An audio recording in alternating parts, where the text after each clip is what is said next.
Welcome to today's First Chesapeake Chat session. I'm Mariah Bolin, a First Chesapeake Alumni Ambassador, an alumni ambassador sponsored by Booz Allen Hamilton. I am here to introduce the First Chesapeake Chat sponsored by Newport News Shipbuilding. I would like to thank this session's sponsor, Newport News Shipbuilding, for making this chat possible. Just some housekeeping. We will let the speakers present and then open up for discussion questions later if there is any time. But feel free to put questions in the comments throughout the chat and we will try to get to them all. Today's session is Learn Something New, Tips and Tricks for Making a Great Video. Advice for FRC and FTC teams submitting videos in 2021, presented by Alex Hughes, also an alumni ambassador. I will now pass it over to Alex. All right, great. Thank you so much. So we're going to go ahead and get started. This again is tips and tricks for making a great video, specifically for first teams. My name's Alex Hughes. I've been a FRC alumni for 4 years now. I am an original student from FRC team 1895 Lambda Corps, and I'm still a mentor for their team. I'm a current mentor for FRC team 612 Chantilly Robotics, and as Mariah said, I am a CHS alumni this year. If you have any questions for me after this presentation, feel free to reach out to me either on LinkedIn or shoot me an email. I'm always very quick to respond to there, so don't hesitate to reach out if you have any questions. But yeah, let's just go ahead and get started. Today, I would like to talk to you all about going from planning out your video to actually producing and editing your video and what that entire pathway looks like. And while we outline that entire pathway, I'll be giving you all some tips and tricks that I use to make the videos that I've produced look better. If you all are curious about any videos I've produced, you could just simply go look up the Team 1895 YouTube channel. I've produced a lot of the videos on there, or check out some of the videos that FRC Team 612 has released on YouTube. I helped edit a lot of those as well. So yeah, let's just get right into it. The main three things that we're going to be going over today are planning your video, actually filming the video, and how do you take good quality footage, and then how do you actually go through the editing process and edit your videos. I'm kind of going forward with the assumption that you all have a tiny bit of video experience. And I'm also going forward with the assumption that you all are trying to make really nice, almost marketing-like videos. Though the tips and tricks that you use in this could be helpful for any type of video you can make, whether it's the first at home challenge or you're making a chairman's video. So first things first is planning your video. How do you actually go about laying out a good idea for how your video is going to work? The very first step that you have to do, as with any project, is outline your video. You have to think about, what do you want your final product to look like? What sort of vibe do you want to give? What's the goal? How do you want your viewer to feel? What are you trying to tell the viewer during the video? What's the messages you're going to convey? What's the theme?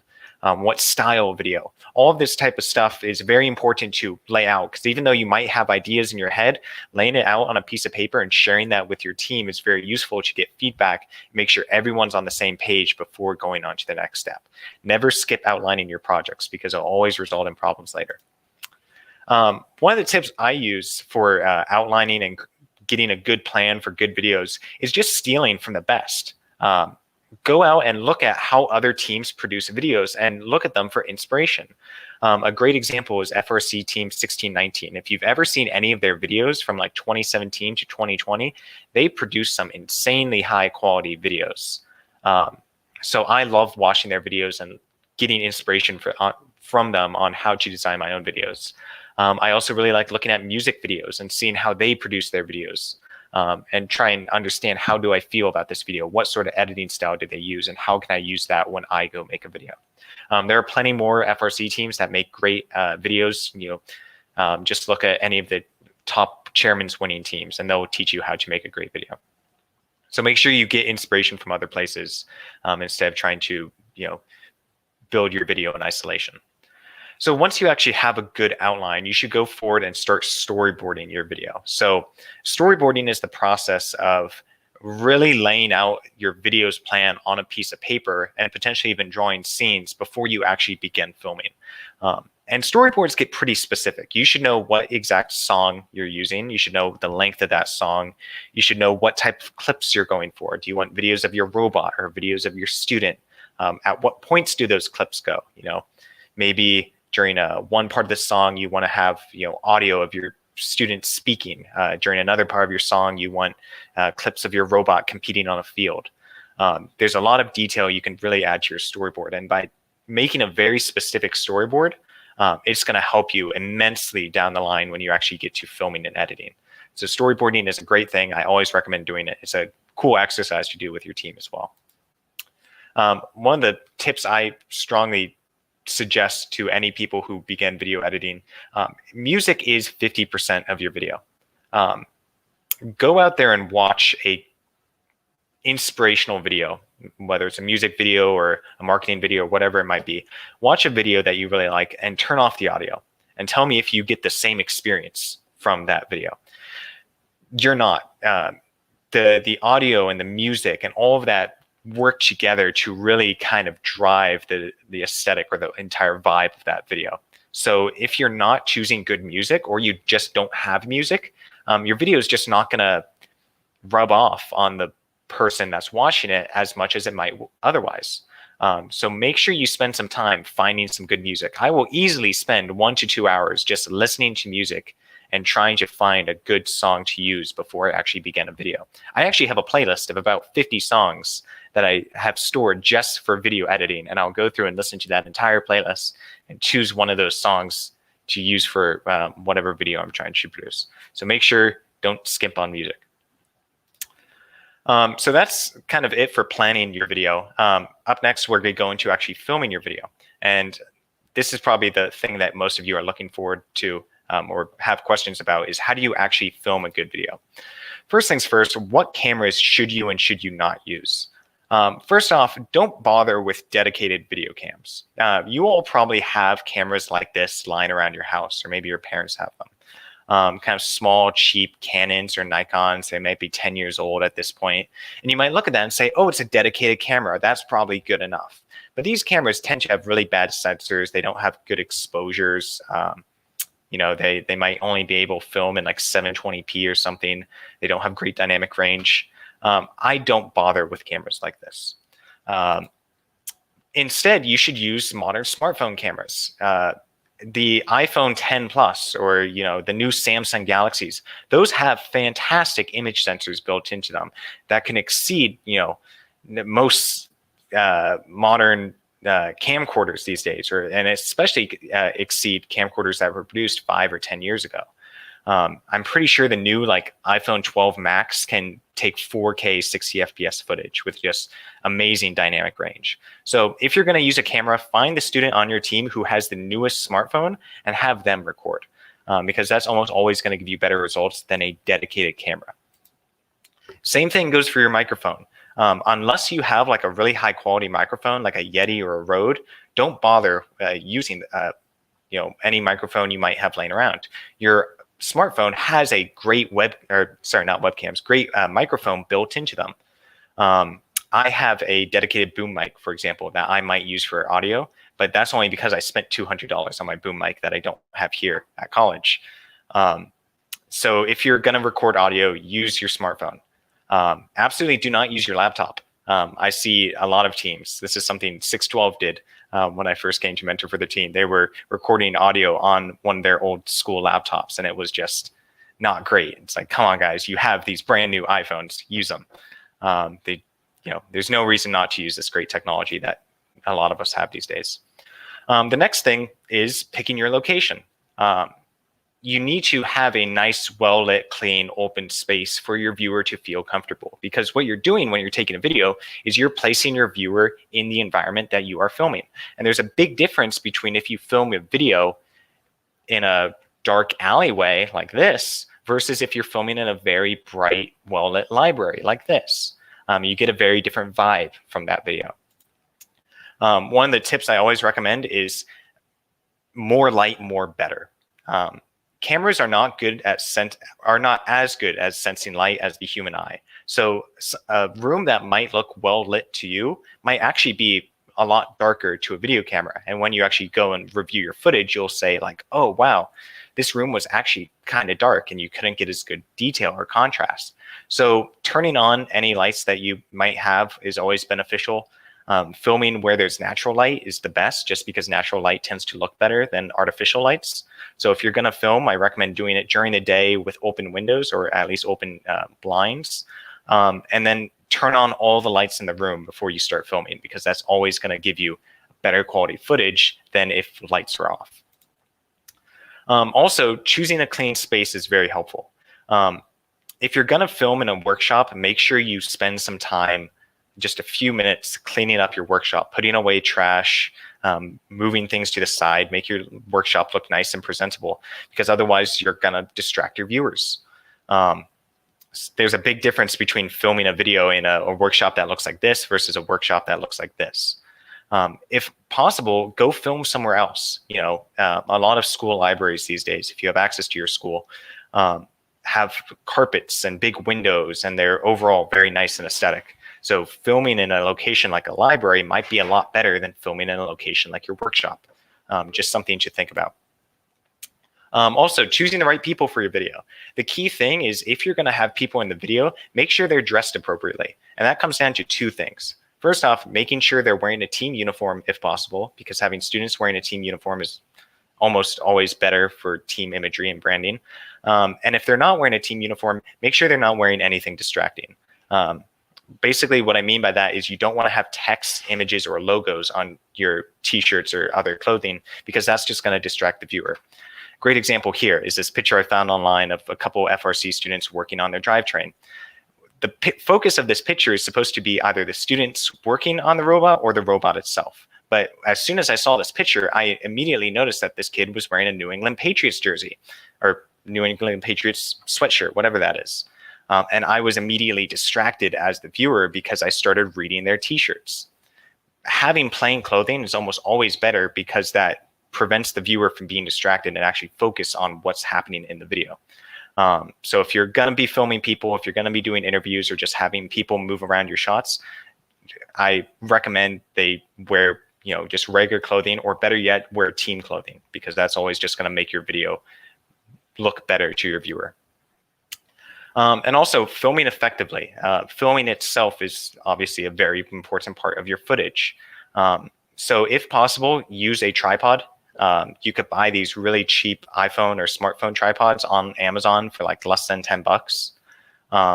If you have like an actual camera tripod, you can actually 3D print adapters to put your smartphone camera on a standard tripod. That's just going to make your footage a whole lot more stable. It's going to allow you to angle your camera whichever way you want. And it's going to prevent any shaking from holding your camera. If you do have to hold your camera, I don't really have any tips for how to hold it as stably as possible, but just make sure you're not jolting your camera around, you're not shaking your hands, you're not constantly moving it in a non-smooth or non-linear fashion. And also take a lot of footage, because you never know when, if you're holding your camera, you might be shaking unknowingly. So collecting more footage increases the odds that you'll have something more presentable. Oh, I also talked about that here. One of the tips I always give to people who are filming is it's always better to have too much footage than too little footage. The worst thing that can happen is going out to start editing your video and then realizing you don't have enough good quality footage. You kind of have to adhere to like the 80-20 rule in this situation, where 80% of the footage you take is going to be useless. It's just not going to be good quality. And the remaining 20% of the video you take is going to be okay and usable. I typically get even more specific than that. I say 90% of the footage you take is not going to be useful. 10%, the remaining 10% is going to be okay. And out of that 10%, maybe 8 or 9% is going to be okay, and the remaining 1 or 2% is just going to be fantastic quality. So the more footage you take, the higher chances you could get of getting better footage. A great example is when we would have FRC competitions. In a 2-day competition, you'd have 20 hours of competition, 12 hours on a Saturday, 8 hours on a Sunday. In that 20 hours, I would take 3 hours worth of footage, and that 3 hours of footage would then be compressed to a 3-minute video. So for every 1 minute of video I was making, I took 1 hour of footage so I could choose from the cream of the crop of all the film I took. more reasonably, a good rule of thumb is for every 1 minute length of your final video, you should be taking at least 10 minutes of raw footage. Trust me, it'll save you a whole lot more time and effort later taking the extra video now than having to worry about using mediocre footage in the future. Cool. So now you've edited your video, you've used high quality smartphones, and you've recorded the good audio using smartphones. You've chose a good location, and you have people who are not wearing distracting logos on their t-shirt. And now you're ready to start editing your video. So I'm not actually going to go through and teach you all how to edit videos. That's something that is too big for this presentation, but I'll give you all some tips on how to actually go through your editing process. First off, what video editor should you use? There are not terribly many options out there. The main two that I recommend are Adobe Premiere Pro, which is kind of like the de facto standard video editor out there in the industry. It's my personal favorite editor. And the great thing is that all FRC teams actually got a free copy of Adobe Premiere Pro in their virtual kit of parts. So if you sign up for the Adobe Mentor Cloud, you can find more information about it on the first website. But they will give you access to the entire Adobe suite for one member of your team, and that Adobe suite includes Premiere Pro. So if you want to learn a good video editor, I strongly recommend Premiere Pro. If you do not have access to Premiere Pro, I recommend DaVinci Resolve. It's an open source, so it's completely free editing software. It's very similar to Premiere Pro in terms of layout. It's my go-to because I currently don't actually have a license of Premiere Pro, sadly. But DaVinci Resolve is also a great editor to learn. There are a few others out there. There's Pinnacle Studios, which I haven't used in years. There's a couple really cheap ones that I don't even know the names of. But these are the main two I would look into if you're considering using a video editor. And if you already have your video editor, stick with it. It's best to stick with things that you already know. So one of the things I always recommend, and one of the worst mistakes I make, or I used to make when I would edit videos, is not organizing your footage beforehand. So once you actually take all of your film and you head back home and you upload your SD card or upload all your footage to your computer, it's best at that time to go ahead and start scanning through all the footage you took. Just go through each clip one by one and figure out, is it usable? So do you save it or do you delete it? And at this point, I'll go through and delete at least half my footage. Then from the footage that I do have, you could take it into your editor and you could start trimming it down. So you might have taken a 30-second clip, but you only want to use like a 5-second portion of it. Well, you could go ahead and start actually trimming off that excess video in these video editors. Also, at this point in time, I'll go in and actually start renaming all my footage, and I'll organize them into separate folders. So I'll have one folder dedicated to video of our robot, and one folder dedicated to video of students working in a workshop.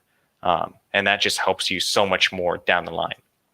Also really helps if you're archiving footage for the future. So, if you want to use this footage 2 or 3 years from now, organizing it now and naming it and putting it in dedicated folders is going to be very helpful for students down the line who are trying to use old footage.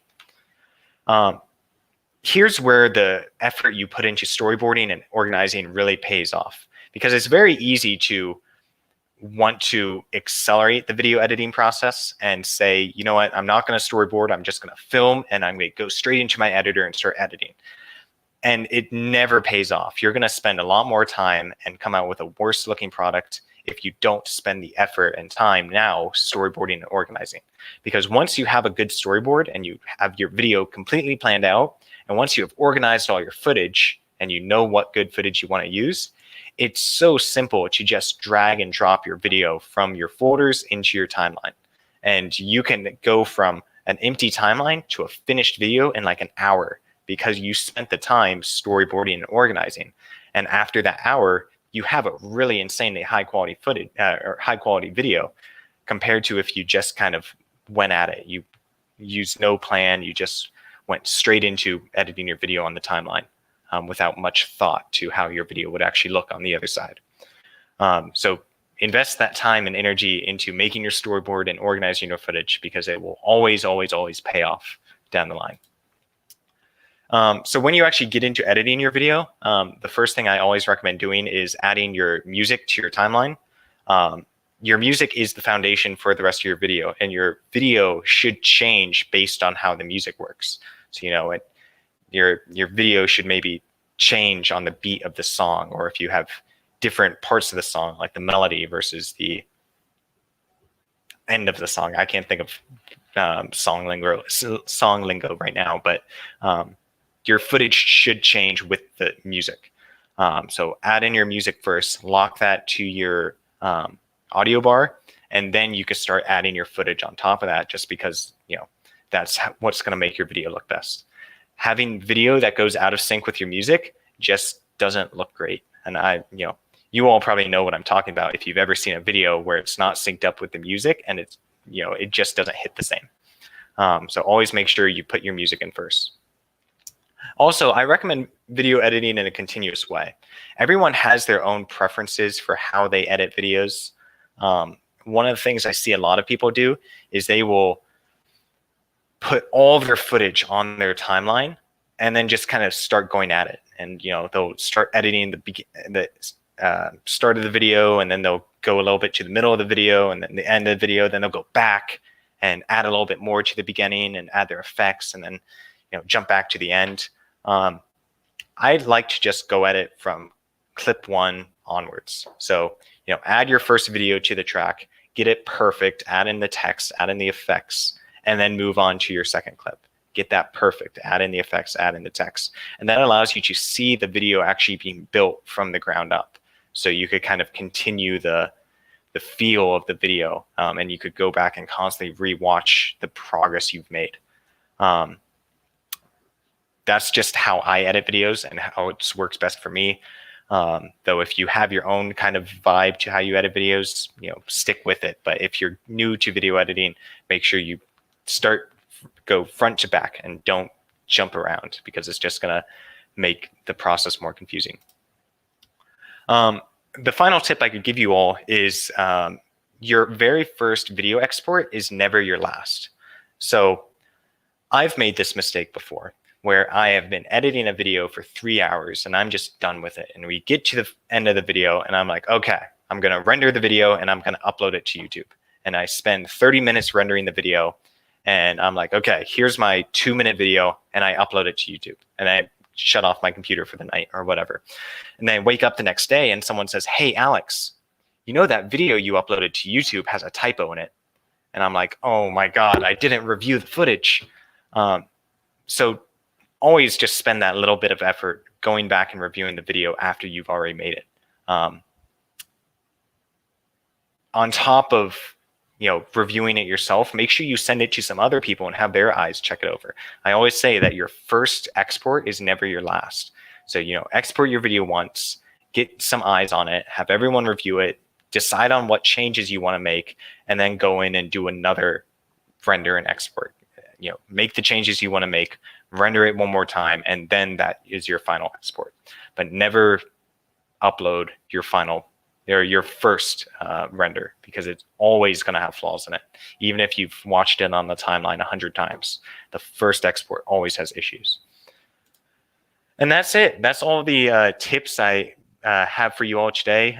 We went very quickly through the planning process, the filming process, and the editing process. I know I condensed a huge topic that people spend their entire lives working on to a space of about 24 minutes.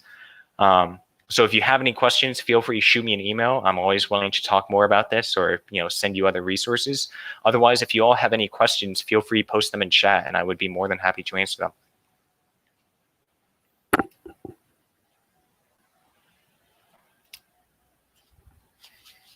I'll be around here for a few minutes while any questions pop up.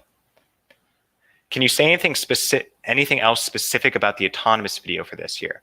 So if you're filming videos for the at-home challenge, like just filming your robot moving around on the fields, the best tips I could give you all for that is making sure your location and your lighting all looks nice. A team who has a nice looking robot on a nice looking field in a well-lit room is gonna just have a better video than a team who is equally as skilled in the competition, but is filming, with a student holding the camera and the room's dark and you have people moving all over the place and there's confusing, people are talking in the background. Just spend some time actually setting up your venue, making it seem professional. Don't get people talking. Make sure all the lights are on. You're maybe getting a good top-down view of the entire field, and that field of view doesn't change because someone's holding it. So, get a dedicated tripod or something to hold your camera. And yeah, you'll be able to produce a great video with a very little effort, just if you just focus on those things.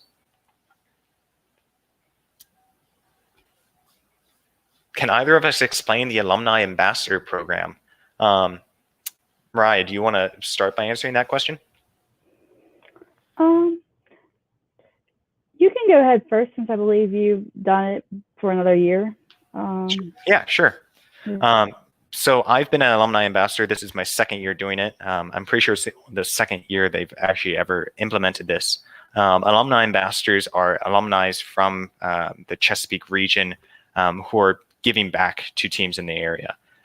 So we spend some of our time during the season helping out at events, mentoring for rookie teams, helping out at First Chesapeake, things like the Chesapeake Chats that we're doing right now. So it's a great program, sponsored by Booz Allen Hamilton.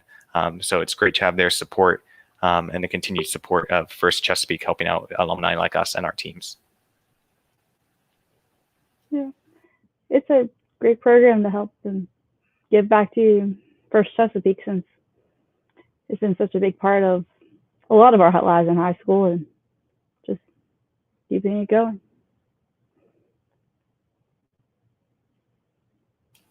So yeah, we have about 3 more minutes. If there's any other questions, feel free to type them in the chat if you use the exclamation point QA. I'm pretty sure some of the people in the First Chesapeake Discord are trying to message me, and I'm not looking at those right now. Sorry, Mir. I know you're probably trying to message me on there.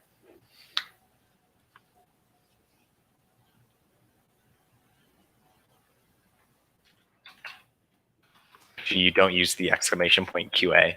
You just type your question in chat. I'm being yelled at by the people in the background right now. Yeah, if you don't have any questions, feel free to save my email, alexhughesgmu@gmail.com. I'll be posting this presentation onto the resources tab on the firstchesapeake.org website. So in a few days, you all can hopefully check it out there if you ever want to go back and review it, or just shoot me an email. I'm here in the Chesapeake region, and I'm always willing to meet with students or teams virtually to talk about things. I do a lot of video editing, but I also do a lot of CAD, a lot of mechanical system design. So I'm always willing to talk to teams about that sort of stuff. But that's about it for me. Mariah, do you have anything else you want to mention? I think I'll go ahead and send out our closing. I would like to thank our speaker today, Alex Hughes, for speaking with us. I would like to again thank today's sponsor, Newport News Shipbuilding. We have a short video from them, so please stick around and have a great rest of your day.